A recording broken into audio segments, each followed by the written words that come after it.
Добрый день, уважаемые эксперты и участники конференции. Меня зовут Новгородова Рада. Меня Алексеева Инна. Мы ученица 11 класса Гюбсинской средней общеобразовательной школы Усть-Алданского улуса. Разрешите нам представить тему нашего исследования. Тема нашего исследования – способы перевода гендерных стереотипов с якутского языка на русский язык. На материале Лункова Василия Осиповича Каратаева и Могучая Соготова и Николая Бурнашова Кыздабрия. Целью нашего исследования является анализ гендерных стереотипов Лункова Могучая Соготова Василия Каратаева и Кыздабрия Николая Бурнашова и их способы передачи с якутского на русский язык. Для достижения цели поставлены следующие 5 задач.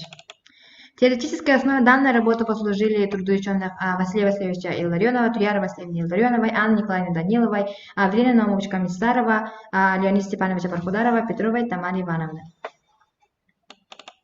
В первой главе, изучив труд фольклориста Николая Васильевича Емельянова, мы пришли к выводу, что сюжет Лункова Могучая Соготова по названию, тематике и развитию сюжета относится к группе Лункова о богатырях-родоначальниках. Во второй главе, анализируя образы Лункова Могучая Соготова, подразделили их на 11 образов и нашли всего 39 образов. В данном Лункова мы анализировали гендерный аспект мужских образов. Мужские образы мы подразделяем на положительных героев и отрицательных героев. Положительные герои всего нашли 15, отрицательных 8. Преобладают положительные герои. Олонха Кыздабрия принадлежит к лучшим образцам якутского эпоса и относится к типу сказания о женщинах-богатырках. Анализируя образ Олонха Кыздабрия, подразделили на 10 образов и всего нашли 50 образов. И тоже подразделяем на положительные герои и отрицательные герои. Положительных героев у нас 11, отрицательных 6, преобладают положительные герои. Мы классифицировали передачи гендерного стереотипа Лункова Василия Каратаева Могучая Соготова на примеры мужских образов и Николая Бурнашова Кыздабрия на примеры женских образов по 9 объектам. Появление, наречение богатыря, черты характера, внешний вид, речевое поведение и так далее.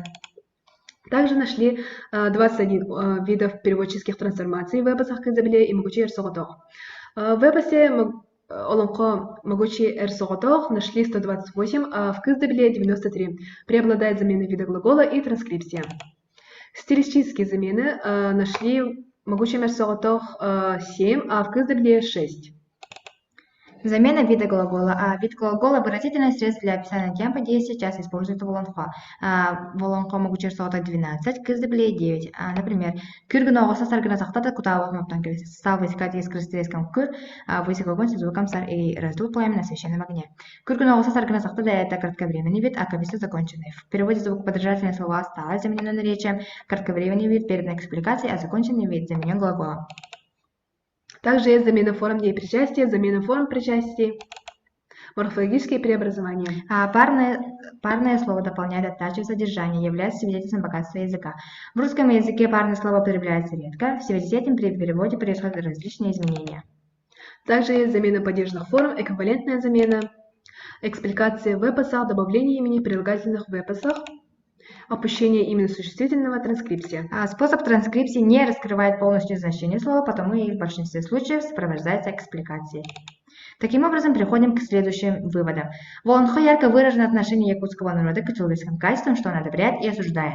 Положительные образы их отличия от отрицательных еще раз подтверждают, что их человеческие качества почитаются якутским народом. При передаче гендерных стереотипов в Олонхо на русский язык используются трансформации на морфологическом уровне, в грамматических категориях, синтаксисе и стилистических признаках. Нашли следующие способы перевода. В соответствии с грамматическим строем якутского языка сказуемо завершает предложение, а в русском уzuальные нормы другие, потому что и вызывает способ перестановки. В рассматриваемом переводе чаще всего встречается добавление местоимения имени прилагательного и имени существительного. Таким образом, при переводе Олонхо имеет важное значение передачи не только сюжета и содержания эпического текста, но и культуры речи, особого характера, внешности, необыкновенных и прекрасных образов для еще более глубокого понимания отрицательных и положительных качеств человека. Спасибо за внимание!